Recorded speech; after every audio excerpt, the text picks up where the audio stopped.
پہنچے۔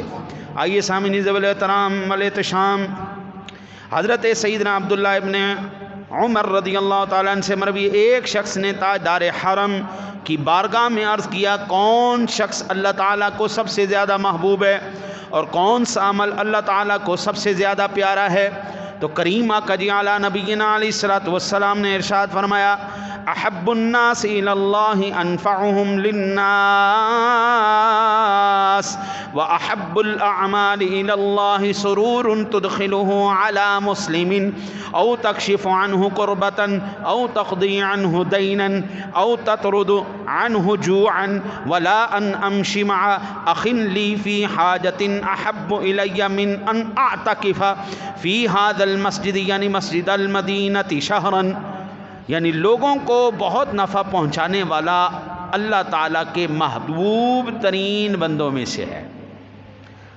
یہ جتنے بھی میں احادیث مبارکہ میں آپ کے سامنے عرض کروں گا نا جی، اس میں یہ بات یاد رکھیے گا کہ یہ انہی بندوں کے اوپر لاگو ہوں گی جو فرائض ڈیوٹیاں ادا کرنے کے بعد یہ کام کریں گے۔ نماز ایک بھی نہ پڑھے، زکوٰۃ 1 روپیہ بھی نہ دے، بھلائی رشتہ داروں کے ساتھ حسن سلوک، وہ بالکل جو فرائض چیزیں ہیں ان لوگوں کے فرائض وہ ادا نہ کرے، پھر وہ اس طرف چلے، اس کی کوئی بھلائی نہیں جی، کیونکہ اللہ تعالیٰ نے جو چیز فرض کی تھی وہ تو آپ نے کی نہیں، اور جو فرض نہیں کی تھی، نفل کی تھی اللہ نے، وہ آپ ادا کر رہے ہیں۔ یہاں پہ کوئی بندہ آئے ظہر کے 2 نفل پڑھ کے چلا جائے، نہ فرض پڑھے نہ سنت پڑھے، عصر کی آ کے 4 پہلی سنتیں پڑھ کے چلا جائے، فرض پڑھے ہی نہ، تو اس کی نماز قبول ہے یا نہیں ہے؟ قبول ہی نہیں جی، فرض ہی نہیں اس نے ادا کی۔ فرائض پہلے ہیں، فرائض ہیں، واجبات یہ پہلے ہیں۔ یہ جتنی بھی احادیث فضائل کی ہیں ان میں یہ بات ہمیشہ کے لیے ذہن میں رکھیں، یہ اس بندے کو پہنچیں گی، یہ فضائل وہ بندہ حاصل کر سکتا ہے جن کے فرائض واجبات پورے ہوں۔ اب ہم اس حدیث کا ترجمہ یوں کریں گے کہ کریم آقا جی علیہ الصلوۃ والسلام نے فرمایا، فرائض کے بعد معاملات میں جو بندہ لوگوں کے ساتھ نفع پہنچانے والا ہو وہ اللہ کے ہاں سب سے زیادہ محبوب ترین شخص ہے، اللہ کے ہاں سب سے، اور سب سے پیارا عمل یہ ہے کہ تو کسی مسلمان کا دل خوش کر دے، کسی مسلمان کا دل خوش کر دے، اس کی پریشانی دور کر دے، ٹھیک ہے جی، حلال چیزوں کے اندر، حرام کے اندر نہیں، حلال۔ مثلا کوئی قرض میں پھنس گیا، اول تو کوشش یہ کرے کہ بندہ قرض لے ہی نہ، کیونکہ جب بھی لیتے ہیں نا جی بندہ پھنس جاتا ہے مصیبت۔ یہ ابھی نا جی 2-3 دن ہوئے میں نے ایک خبر پڑھی تھی، وہ کسی نے ویڈیو مجھے بھیجی اور میں نے وہ دیکھی۔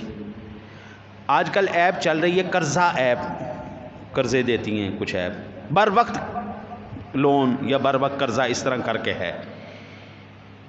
وہ کیا کرتے ہیں جی، وہ شرائط کے اندر لکھتے ہیں جی 90 دن کے اندر آپ کو آپ کا قرضہ واپس کیا جائے گا، 6000 روپیہ دیتے ہیں، اس میں سے جب آپ سارے یوز کر لیتے ہیں، الاؤ کر دیتے ہیں اپنی ساری چیزیں، تو اس کے اندر سب سے پہلے وہ کنڈیشنز میں آپ کے کانٹیکٹ لیتے ہیں، آپ کے کیمرے کی رسائی، آپ کی گیلری کی رسائی، آپ کے پورے فون کی رسائی وہ حاصل کر لیتے ہیں۔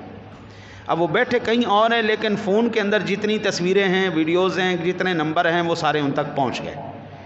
وہ قرضہ جناب آپ کو 6000 کی بجائے 4000 روپیہ دیتے ہیں، اور 4000 اور 2000 روپیہ وہ اپنا سود کاٹ لیتے ہیں۔ 1 ہفتے کے بعد وہ کہتے ہیں کہ جناب اب ہمارا قرضہ آپ واپس کریں، شرائط میں 90 دن لکھا ہوا، اگر آپ ہمیں واپس نہیں کریں گے تو ہم آپ کے تمام رشتہ داروں کو آپ فون کر دیں گے، اس بندے نے ہم سے قرضہ لیا تھا، اس نے واپس نہیں کیا، اور ہم آپ کی ساری تصویریں اور ویڈیوز لیک کر دیں گے۔ بندہ بعض مرتبہ نا جی عزت کی خاطر خودکشی کرنے پر آمادہ ہو جاتا ہے، اس کو عزت اتنی پیاری ہوتی ہے، وہ اپنے رشتہ داروں کے سامنے جو ہے وہ نہیں ذلیل ہونا چاہتا، وہ مجبوراً پھر کچھ ان کو نہیں دے پاتے تو ان سے کہتے ہیں آپ 1 ہفتہ اور لینے کے لیے 2000 روپے جمع کروائیں، ہم آپ کو پھر اور۔ اسی طرح ایک بندے کے کئی لاکھ روپے بن گئے، کئی بندوں نے خودکشیاں کر لیں، کئی بندے پریشان ہو گئے۔ اچھا ان کا فزیکلی کوئی آفس ہے ہی نہیں، فزیکلی کوئی وجود ہی نہیں ہے ان کا، صرف آن لائن سارا سسٹم ہے، اور وہ لوگوں کو اس طرح دھوکہ دے رہے. ہماری قوم پھنسی کھڑی. ایسی کوئی مصیبت میں پھنس جائے. میرا ایک جاننے والا ہے، اس نے اللہ آپ کی خیر کرے 50 لاکھ روپیہ سود پہ قرضہ لیا. 50 لاکھ، کاروباری آدمی تھا، اس کا اتنا ٹرن اوور تھا، وہ لے سکتا تھا. لیکن سود ہمیشہ گھروں کو برباد ہی کرتا ہے. اس نے کبھی کسی کو آباد نہیں کیا. وہ سود 50 لاکھ روپیہ قرضہ لیا ہوا 19 کروڑ روپیہ بن گیا جی. 19 کروڑ روپیہ بن گیا. اب یہاں سے آپ اندازہ کریں، بندہ وہ پھنستا ہی چلا جاتا ہے پریشانیوں کے اندر. تو سب سے پہلا تو میرا مشورہ یہ ہے، قرضہ لو ہی نہیں. کوشش کرو، صبر کر جاؤ، محنت کرو، اللہ تعالیٰ کرم کرے گا، حضور کے صدقے حالات بہتر ہو ہی جائیں. لیکن بعض مرتبہ بندہ مجبور ہی ہو جاتا ہے، تو پھر لے کر حیثیت، قرضہ وہی لے رہا ہے جس کی دینے کی حیثیت نہیں ہے. اگر وہ دے سکتا ہوتا تو لیتا ہی کیوں قرضہ. ایسا مسلمان بھائی جب پھنس جائے تو پھر میرے آقا نبی اکرم صلی اللہ علیہ وسلم فرماتے ہیں اس کو نکالنے کے لیے اس کی مدد کرو. وہی بات ہے نا جی، مومن ہے، آپ مومن بنو، آپ کوشش کرو اس کو اس تکلیف سے نکال دو. میرے آقا نبی اکرم صلی اللہ علیہ وسلم نے فرمایا، اگر کوئی بندہ کسی مسلمان کی پریشانی دور کر دے، یا اس کا قرضہ وغیرہ ادا کر دے، یا اس کی بھوک دور کر دے. دیکھیں قبلہ، کل قیامت والے دن مجھ سے یہ سوال نہیں کیا جائے گا آپ کا مکان کتنے مرلے کا تھا، 10 مرلے کا تھا، 5 مرلے کا تھا، 1 کنال کا تھا، 2 کنال کا تھا، 80 گز کا تھا، 120 گز کا تھا، 280 گز کا، کتنے تھا. یہ نہیں سوال پوچھا جائے گا، باللہ تعالیٰ نہیں پوچھا جائے گا. لیکن یہ ضرور پوچھا جائے گا، تیرا ہمسایہ بھوکا سویا تھا یا نہیں. تیرا ہمسایہ بھوکا سویا تھا یا نہیں، یہ ضرور سوال ہوگا. ہمارے آس پاس کے بارے میں لازمی. اب تو بھائی لوگ اس سوسائٹی کو پسند کرتے ہیں جہاں ایک گھر والا دوسرے گھر والے کو پہچانا ہی نہ، ادھر جائے نہ، اس سے واسطہ ہی نہ رکھے. بابا یہ ہمارا کلچر نہیں ہے، یہ اللہ رسول کا حکم نہیں ہے. اللہ رسول نے جو ہمیں سبق دیا ہے، جو ہمیں کلچر دیا ہے، وہ ایسا کلچر ہے کہ اگر انگلی میں درد ہے تو پورا جسم بے چین ہے، آنکھ میں درد ہے تو پورا جسم بے چین ہے. اب آپ یہ دیکھیں، پاکستان کے کچھ علاقے پریشانی میں آئے، پورا ملک پاکستان ہر ایک بندے نے اپنی استطاعت کے مطابق ان کے ساتھ تعاون، ہر ایک بندے کی اپنی استطاعت ہے، اس کے مطابق تعاون کیا یا نہیں کیا. یہ ہے ہمارا کلچر. ایک تکلیف میں آئے سارے بے چین ہو جائے، ایک تکلیف میں آئے. یہ ہمارا کلچر نہیں ہے کہ ساتھ والے کا ہی پتہ نہیں کون ہے. یہ کووڈ کا زمانہ آیا، اور افسوس دکھ تو اس بات کا ہوتا ہے یار، مسجدوں کے ائمہ کی خیر خبر گیری کوئی نہیں. وہ امام صاحب ایک فوت ہو گئے، 7ویں دن اس کے کمرے سے اس کی لاش کو نکالا. 7ویں دن، یہ کیا یار، ایسے معاملات ہیں. اللہ اکبر. افسوس ہوتا ہے اس بات کا. یہ ہمارا کلچر نہیں. ہمارا کلچر وہ ہے کہ ایک وقت بھی اگر کوئی بھوکا ہے تو مسلمان بھائی چل.